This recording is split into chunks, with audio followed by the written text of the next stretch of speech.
with you 3 tips to keep in mind when you are writing your affirmations. One of the most powerful tools that you can use to create a more fulfilling life for yourself is affirmations. Unfortunately, many people develop statements that end up locking them into the behaviors and circumstances that they are trying to change. Here are 3 tips for you to keep in mind when you are writing your affirmations. Tip number 1. Focus on ideas. When you sit down and write your affirmations, take some time to think about the areas in your life that you want to improve upon. Consider how you want your life to be. Carefully consider each of the ideas and write down a few positive statements that can be used for each category of your life. You want to make sure that you focus on what you want rather than what you don't want. Tip number 2. Keep them simple and in the present tense. The affirmations that you create should be simple and easy for you to remember. If you make your affirmations too tricky for you to remember, you'll use that as an excuse not to say them daily, and will eventually forget about them. Your affirmations work best when you phrase them in the present tense. For example, if you want a new car, you would phrase your affirmation as, "I now have a new car," rather than, "I'm going to have a new car." Tip number 3. They should be filled with emotion. The more positive emotion that you can put into your affirmation when you say them, the quicker you will start to see results. When you are reciting your affirmation, you have to feel it and allow yourself to fill up with positive emotions. The longer you use affirmations in your daily life, the more important this becomes. After a time, it can feel as though you are just saying them to say them. To keep your energy high and your affirmations useful, you need to track your results and make a note of any changes in your life since you started using them. Reciting affirmations daily can help you change your mindset and improve your life. Follow these tips when writing your affirmations, and you'll be amazed at how quickly your life starts to change.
Physiology.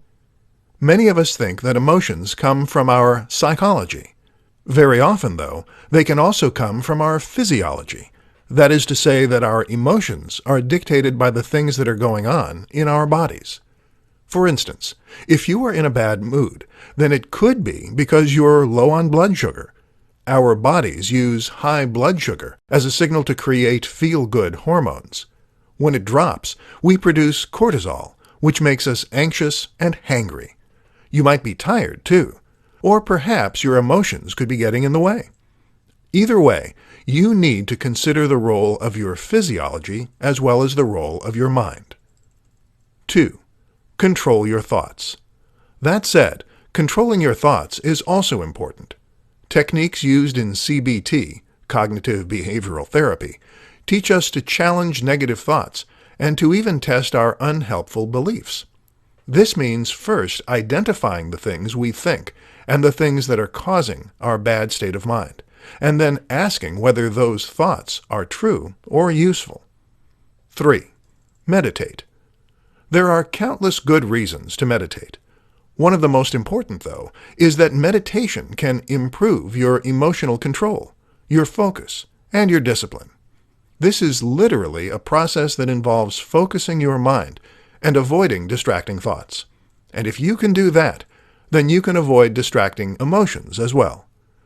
In the short term, a bout of meditation is a great way to calm your racing mind. In the long term, it is a powerful tool for enhancing your emotional stability.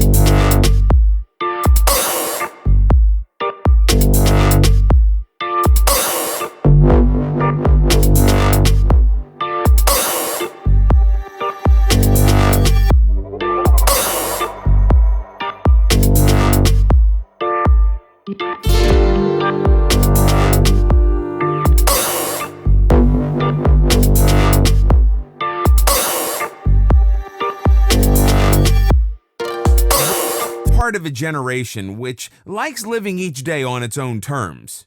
We shy away from rules and aspire to live each moment to its fullest without any restraint.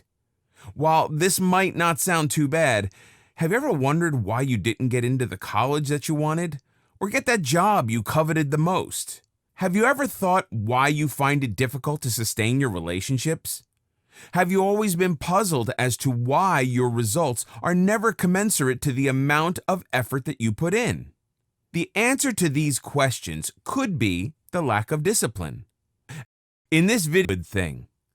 But living without worrying about consequences is bad and detrimental to not just you, but to the people around you as well. Let's look at what self-discipline is all about. You will probably realize that discipline is not about a life based on someone else's rules. It's about having your own set of rules and living your life based on that. What is self-discipline? Self-discipline is nothing more but the ability to control one's thoughts, actions, emotions, and behaviors. With self-discipline, you will be able to control your impulsive reactions.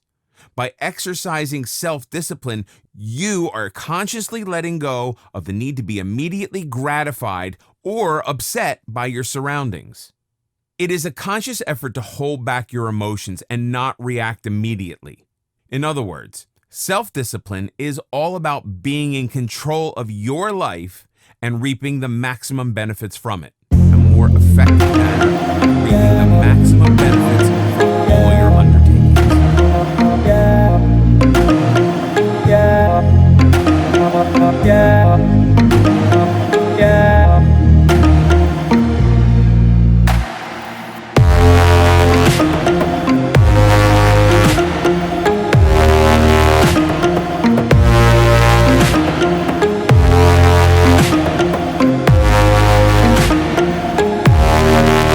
Have you ever felt like life is hard? Like it can sometimes be a struggle to get up in the morning and do all the things that you have to do? Do you ever wake up feeling constantly tired and stressed? Does life just seem too much? The warrior mindset is different. The warrior mindset actually has nothing to do with combat. It's about being tough, and it's about not letting little things get you down. It's about pushing ahead with what you know is right, and it's about carrying responsibility and hardship on your shoulders with dignity and pride. It's about not letting your emotions get the better of you. And it's about not taking the easy answer or the easy route to solve your problems. That means you'll be able to become the person that, instead of getting tired or bogged down, instead of being distracted and tempted, you would instead drive forward with an unstoppable, bulletproof mentality. Your enemies would quake knowing that there was nothing they could do to stop you. Your career obstacles, relationship goals, and financial plans would all crumble beneath your will. You are extremely efficient, determined, and full of pride. Self-discipline, determination, and self-sufficiency are what will make you strong and will help you get what you want. You will become a good parent, good friend, and good partner. You will be able to live with yourself and earn respect and admiration from others. You will be working out your mind, your philosophy, and your soul. It will make you unstoppable. And the list goes on and on. But developing a warrior mindset is a complex and broad term that encompasses a number of different strategies and activities. In order for it to be successful, you need to have a good understanding of what it is, how it works, and how you can best adapt it to work for your particular situation. To make it easy, I put together a step-by-step guide that will show you exactly how it's done. Introducing the guide to show you how to get the bulletproof mindset of a fearless warrior. No stones are left unturned when you get your hands on this now. You will become a real warrior by getting the bulletproof mindset of a fearless warrior, and you'll get everything you need inside to do the same. Here's just a quick preview of what you'll discover inside. What is the warrior mindset? What it takes to be a warrior. Times you are not a warrior. The fire within. Goals and the warrior. Creating your own code of ethics. How to use fear setting. Stoicism and the warrior mindset. The power of pessimism. Growth mindset. Why we have become weak. How to get tough. Tools for growth and resilience. Correct breathing. Strength training and martial arts. Applying classic warrior principles to business and life. Lessons from the art of war. Lessons from the prince. Taking a harder road. Plus a whole lot more. This is the easiest way to actually get the bulletproof mindset of a fearless warrior. Who needs this step-by-step guide? If you answer yes to any of the below, you need this. I feel like life is hard.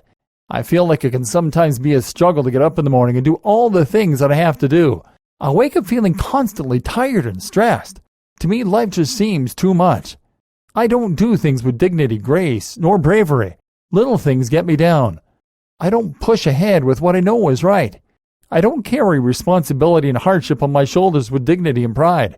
I let my emotions get the better of me. I take the easy answer or the easy route to solve my problems. Does this sound like exactly what you need? But maybe your question is, how much? If you are going to hire a mindset expert to show you how it's done, you could easily find yourself investing hundreds of dollars in this sort of coaching. In fact, many people invest hundreds and thousands of dollars to get into coaching programs or attend workshops, but you won't have to invest anywhere near that today. And it just keeps getting better. When you make the wise or a little skeptical, I can keep telling you just how great my guide is, but you really need to